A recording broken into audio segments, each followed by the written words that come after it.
เห็นสักอย่างละ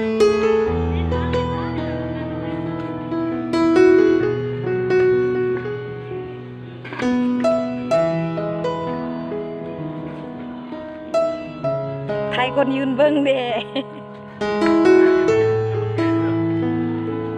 เขาต้องซุ่มนุ่ยเอาลง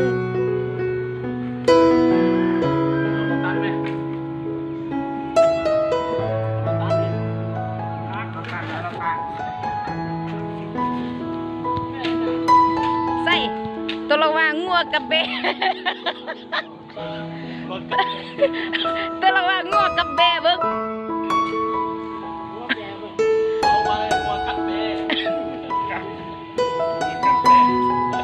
วัวเห็ดปวกเบิ้ง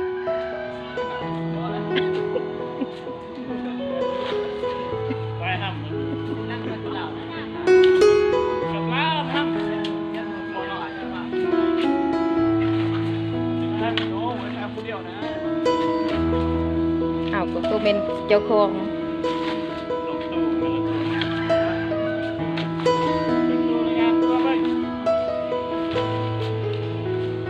เฮ้าในฐานะเมียหลวงเฮ้าจะเป็นตู้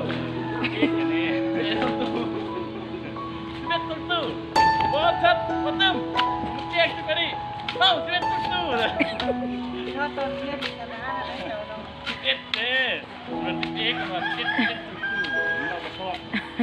เขาจักเชื่อมา11เขาเชื่อ11ตอนได้ยิงปืนฮะเนาะเพิ่นบ่ได้เว้าอีพงดีมันเว้านี่พงดีว่าเขาเกือบจะบ่ได้อันเอาลูกปืนซ้ำยางเตะลงมาคักๆไปก่อนหามาพี่เกินเป็นได้สลีคือว่าเอ็นเทลหมดก็ว่าบางเอิ้นบ่ดีมันต้องขึ้นลายสลีน่ะได้กินปืนนั่นเราก็โพดเนาะอุตส่าห์เตะกงจะไปเอาลูกปืนหามานี่สลีคือว่าตายเบิดพี่ก้อนมาสิก็ได้สลีนก็ได้แฮวมันแฮวหมดไปกับเพิ่นคิดนี่ด้วยนะครับยิ่งตอนบอกว่าต้องขึ้นได้เนี่ยสลีนใช่ลิงไปมาจากมันมาไปจะเป็นนางโคตรจะนั่งมาที่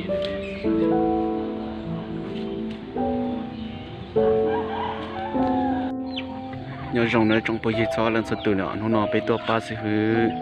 đậu ăn nè bị tua nó khana bù phản nè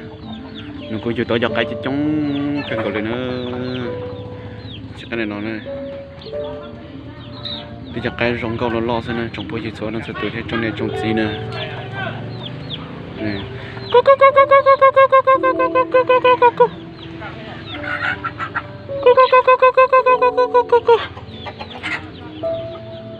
cái trong thực tiền ở trong phố gì nữa trong tầm nào lấy tôi từ bên nói nè tôi lấy sát là ra thì lên một chế thế nè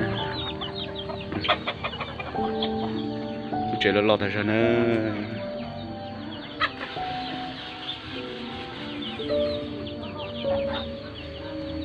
cho nhặt cái trong thật ra nó nè mà tôi in không có nữa nó đi tao nó lên cho cá một chế thế nèซื้อchỉ nhỏ này nèซื้อnhỏ này rồi thọเอาไปตื่นมาโยนแต่ชีโยนใช้มวยปวดแต่ตัวใครเนอะไอ้จงแต่จอยนะ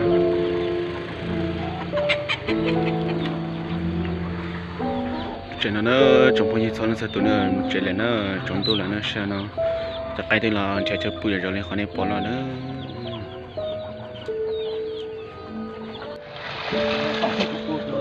แต่ปลาไหลวะเจ้า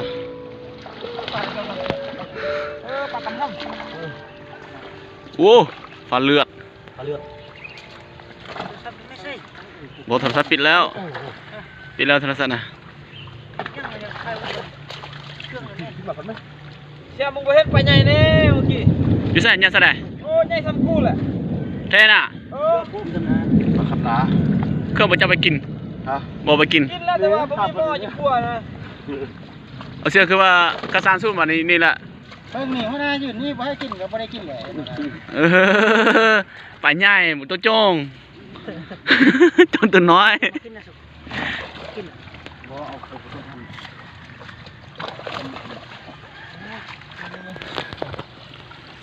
อ๋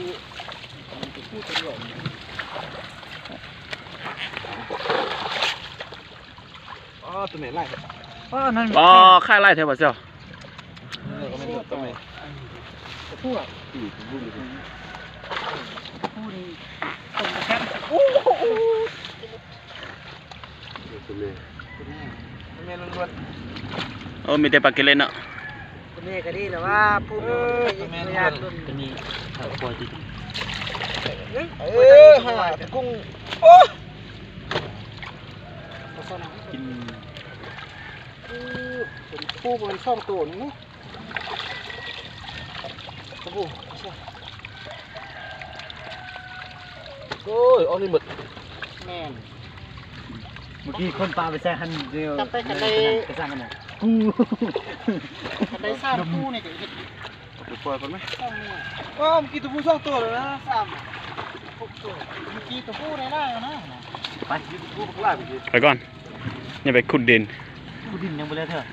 บ่เลี้ยวฟุ้งต้นเลยนะ พูดได้ใช่ไหม นี่คนพ่อนี่เด้ ใช่ถ้าเราพูดอย่างนั้นหัวหน้า ปล่อยว่าปล่อยว่า เมื่อกี้เห็นได้ยินว่าเลิกคายยัง เป็นแหละ ทันแก่ที่บ้านนึง ชื่อโบราณเขาเรียกอะไร อันในตัวนั่นน่ะ